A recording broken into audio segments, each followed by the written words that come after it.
All right, let's just dive right in. For centuries, the first few chapters of Genesis have sparked all kinds of debate. And not just with science, but, with themselves. Today, we're going to unpack a really elegant scholarly argument that solves some of the oldest questions in the book just by suggesting we might be reading it all wrong. It all kicks off with one of the most classic biblical puzzles ever. So Cain murders his brother Abel, he gets exiled, and then the text just casually says he goes to the land of Nod and, oh yeah, gets a wife. Wait, what? If Adam, Eve, Cain, and Abel were the only 4 people on the planet, where on earth did she come from? And it's not just the wife, right? When God exiles Cain, Cain panics and says, "Whoever finds me will kill me." Who is this whoever? And right after that, we're told he builds an entire city. You can't exactly build a city with a population of 3. These are some serious plot holes if you assume Adam's family is totally alone. Now, the common explanation you always hear is that, well, a lot of time passed, Adam and Eve had a bunch of other kids, including daughters, and Cain just married a sister or a niece. But here's the thing, the text never actually says any of that. It's an explanation we have to kind of add into the story to make it work. So what if the problem isn't with the text at all? What if the problem is with the assumptions we bring to the text? What if we just put on a different pair of glasses, one that lets us see the story from the original author's point of view, and all these puzzles just disappear? The core of this whole idea is seeing Genesis 1 and Genesis 2 not as 2 competing creation accounts, but as 2 stories with totally different zoom levels. Think of it like a movie. Genesis 1 is the epic, wide-angle establishing shot. It shows the creation of the whole cosmos and all of humanity. Then, Genesis 2 is the close-up. It zooms right in on one specific man, Adam, in one specific place, the Garden of Eden. To really get this, we've got to do a little time traveling. We have to step out of our modern way of thinking and into the world of the ancient Near East.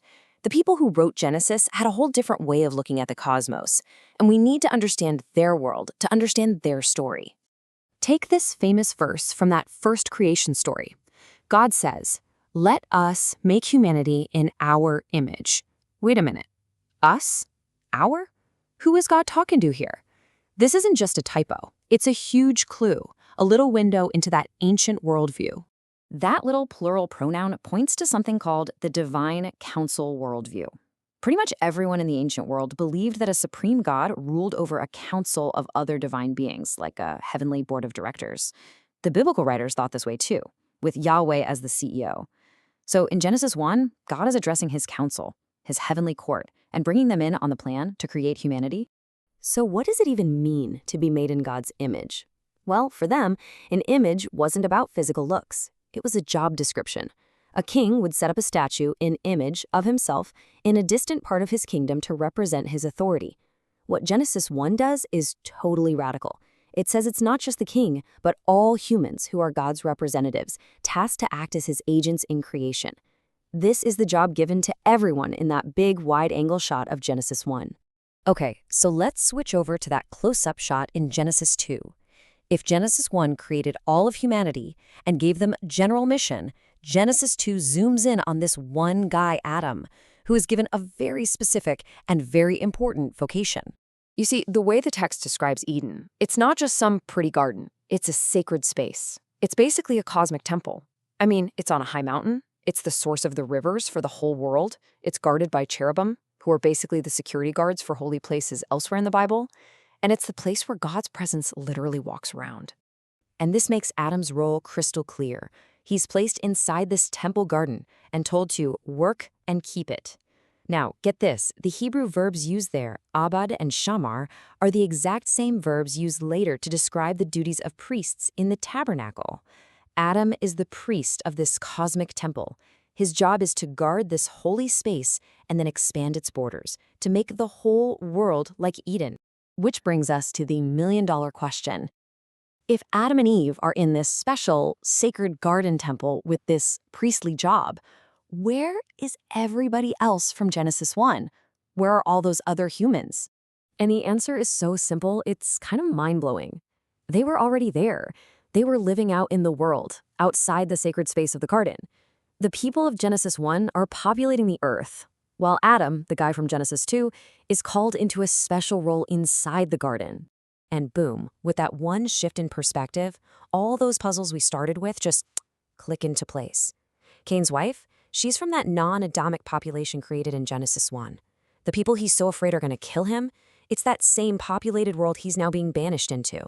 The city he builds, well, now he's got a whole population to build it with. It all makes perfect sense.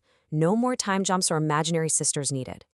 Now, this isn't just some clever parlor trick to solve a few ancient riddles. This interpretation completely reframes the entire story of the Bible. It stops being just a story about origins and becomes a story about vocation, about a specific job given to a human representative. So the fall in Genesis 3 is suddenly so much bigger than just eating a forbidden piece of fruit. It's the catastrophic failure of the cosmic priest. Adam failed in his mission to guard the sacred space and expand God's kingdom. He got kicked out of the temple, and his failure had consequences for everyone.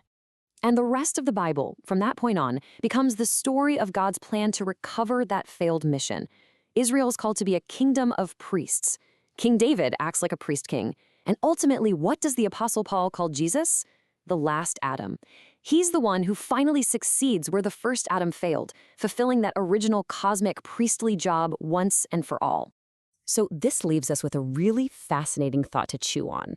What if we've spent so much time arguing about where we came from biologically that we've completely missed the Bible's main point? What if the story of Genesis is way less concerned with our origins and a whole lot more interested in telling us about our purpose, about why we're here in the first place?